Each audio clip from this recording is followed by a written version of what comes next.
Good evening friend, आप सभी लोग मेरे यूट्यूब चैनल को लाइक एवं सब्सक्राइब करते रहें, साथ में उसको शेयर भी करते रहें, क्योंकि आप लोग वीडियो देखते भी नहीं हैं और ना तो शेयर करते हैं। जब शेयर करेंगे तभी क्या होगा, सब्सक्राइब होगा, और उसके द्वारा जब वीडियो सब्सक्राइब होगा चैनल वीडियो के द्वारा, तो फिर हम नए दर्शकों तक अपनी बात को क्या कर सकेंगे, पहुंचा सकेंगे। जैसे मैं एक विचित्र घटने की बात करता हूं कि हम सभी लोगों को एक ही बात पढ़ाई जाती है कि कार्बनिक यौगिक वह हैं जो कार्बन से मिल करके बने हैं। लेकिन चूंकि अब देखिएगा यहां पर एक अपवाद है, क्योंकि केमिस्ट्री का मतलब है अपवाद। केमिस्ट्री जो है निरंतर अपवादों से क्या है, भरी हुई है। इसलिए कोई बात 100% केमिस्ट्री में ताल ठोक के नहीं कहा जा सकता, नहीं कही जा सकती, क्योंकि चूंकि अगर जहां पे आप ताल ठोकते हैं वहीं पर ही आपको विफलता का भी श्रेय मिल जाएगा, क्योंकि पक्का है।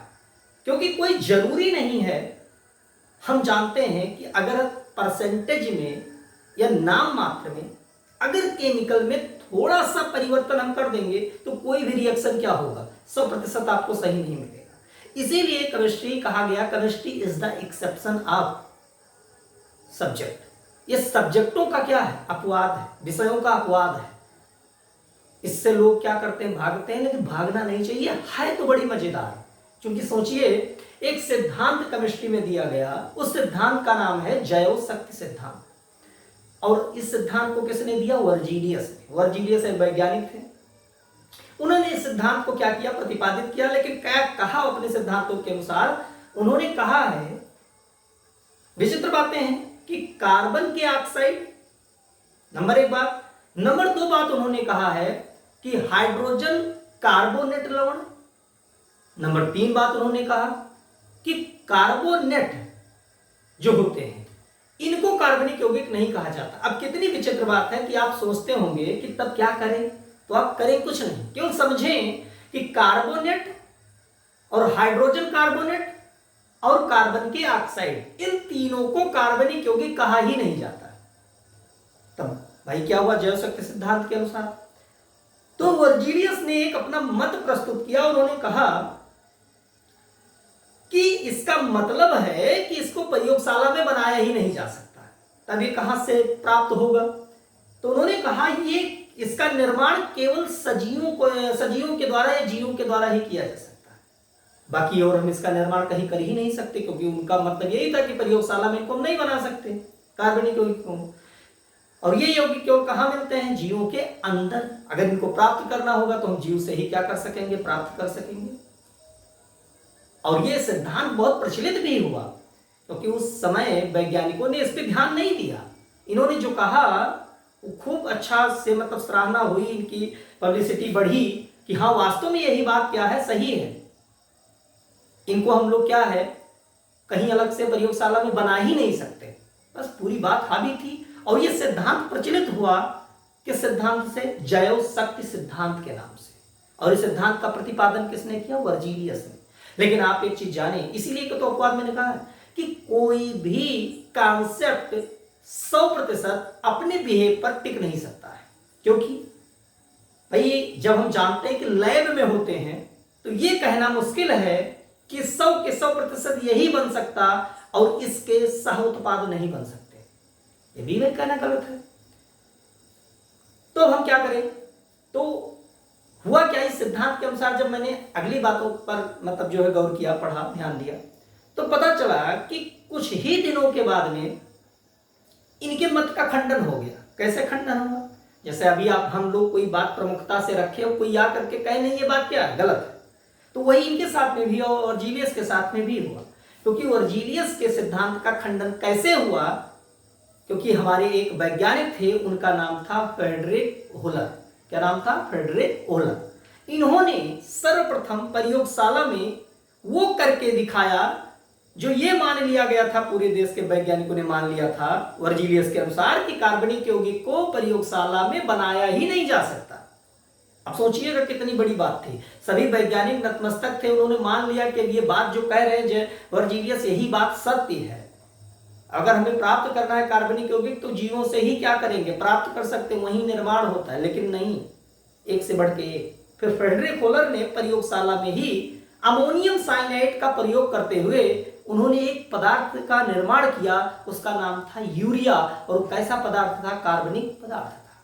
अब सोचिएगा इनकी बात का क्या हुआ, खंडन हुआ, और पूरे विश्व में एक चमत्कार हो गया, क्योंकि लोग सोचने लगे कि वहां मतलब जो वर्जीलियस सिद्धांत का अभी तक सिद्धांत ये था कि कार्बनिक यौगिक प्राप्त ही नहीं किया जा सकता, कैसे कौन सा यौगिक बन गया प्रयोगशाला में। लोगों की उत्सुकता क्या हुई, बढ़ी। तो लोगों ने देखा कि हाँ, जो फ्रेडरिक होलर कह रहे हैं ये बात क्या है, सही है, क्योंकि उन्होंने प्रयोगशाला में अमोनियम साइनाइड को गर्म करके सर्वप्रथम उसको बदल दिया किसमें, यूरिया में। और प्रयोगशाला में सर्वप्रथम कार्बनिक यौगिक अगर कोई खोजा जाने वाला था तो उसका नाम क्या था, यूरिया। यूरिया ही प्रयोगशाला में सर्वप्रथम खोजा गया, और एक का क्या था, कार्बनिक यौगिक था। अब सोचिएगा उसके बाद में जब अगर कोई बात का खंडन होए और एक बात कोई उसको क्या करे, नहीं बतावे, तो पूरी क्या होगा संसार में भाई, बातें चलेंगी, प्रचलित भी होंगी, लोग सोचेंगे कि कैसे इनका खंडन हो गया, आखिरकार में अभी तक तो नहीं संभव था, अचानक एकाएक कैसे संभव हो गया। लोग इनके बातों का अध्ययन किए और पता चला कि हाँ ये बात क्या है, सही है। फिर उसके तुरंत बाद ही कई वैज्ञानिकों ने अपना रिसर्च उस पर शुरू किया, और कहा यह मान लिया गया था जैव शक्ति सिद्धांत के अनुसार कि अब प्रयोगशाला में किसी भी कार्बनिक यौगिक का निर्माण नहीं किया जा सकता। यूरिया के निर्माण के बाद में कई वैज्ञानिकों ने प्रयोगशाला में रिसर्च किया, प्रयोग किया, और प्रयोग से कई कार्बनिक यौगिकों की क्या हुई, खोज हुई। उनमें से सिरका है, मेथेन है, इन सभी की कार्बनिक यौगिकों की क्या हुई, प्रयोगशाला में खोज शुरू हो गई और खोज भी लिया गया। तो जैव शक्ति सिद्धांत का वहीं पर क्या हो गया, खंडन हो गया, समाप्त मान लिया गया कि जैव शक्ति सिद्धांत वर्जीलियस ने जो दिया वो बिल्कुल क्या कहा, गलत कहा। लेकिन फिर भी आप ये सोचते होंगे कि हमारी रसायन विज्ञान की जो किताब है उसमें इनके सिद्धांत को क्यों दिया गया। अरे सोचने वाली बात है। पहले के समय में क्या था, जब प्रायोगिक चीजें थोड़ा कम थी तो वैज्ञानिक कुछ भी आकर के अगर कह देते थे तो उसको सत्य मान लिया जाता था, क्योंकि उसको गलत सिद्ध करने के लिए कम से कम हमें उसके खिलाफ एक प्रयोग देना पड़ेगा। तो वही हुआ वर्जीलियस के साथ में भी। वर्जीलियस के पूरे सिस्टम को ही हिला के रख दिया, और किसने हिला के रख दिया, फ्रेडरिक होलर ने। और क्या खोजा, यूरिया। और ये प्रथम क्या था, कार्बनिक यौगिक का निर्माण था प्रयोगशाला में। उसके बाद में खुशी की लहर दौड़ी, और खुशी की लहर दौड़ते हुए उसके बाद में कोलबे थे। कोलबे ने सर्वप्रथम क्या खोजा, सिरके का निर्माण कर दिया। और जिस सिरके का सूत्र हम लोग जानते हैं CH3COOH होता है, जिसे एसिटिक एसिड के नाम से भी जाना जाता है, जिसे IUPAC पद्धति में एथेनोइक अम्ल भी कहते हैं, उसकी खोज हो गई। फिर उसके बाद में बैक टू बैक मेथेन की भी खोज हुई। तो कहां कुछ भी नहीं मिलने वाला था, कहां कई कार्बनिक यौगिकों की खोज हुई। उसके बाद में ढेर सारे कार्बनिक यौगिक को हम क्या कर रहे हैं, पढ़ते चले जा रहे हैं। और उसी मेथेन की खोज के बाद में ही एक चैप्टर बना हाइड्रोकार्बन, कि मतलब हाइड्रोजन और कार्बन से जितने भी यौगिक मिलकर के बने, इनको एक जगह रखा जाए और उनका नाम क्या रखा जाए, हाइड्रोकार्बन। मतलब हाइड्रोजन और कार्बन से मिलकर के बनने वाले यौगिकों को ही हाइड्रोकार्बन कहा जाता है। अब सोचिएगा हाइड्रोकार्बन चैप्टर में अब भाई न कार्बन की संख्या निश्चित, न हाइड्रोजन की संख्या निश्चित, लेकिन कुछ यौगिकों को उनके सूत्रों के अनुसार निर्मित किया गया है।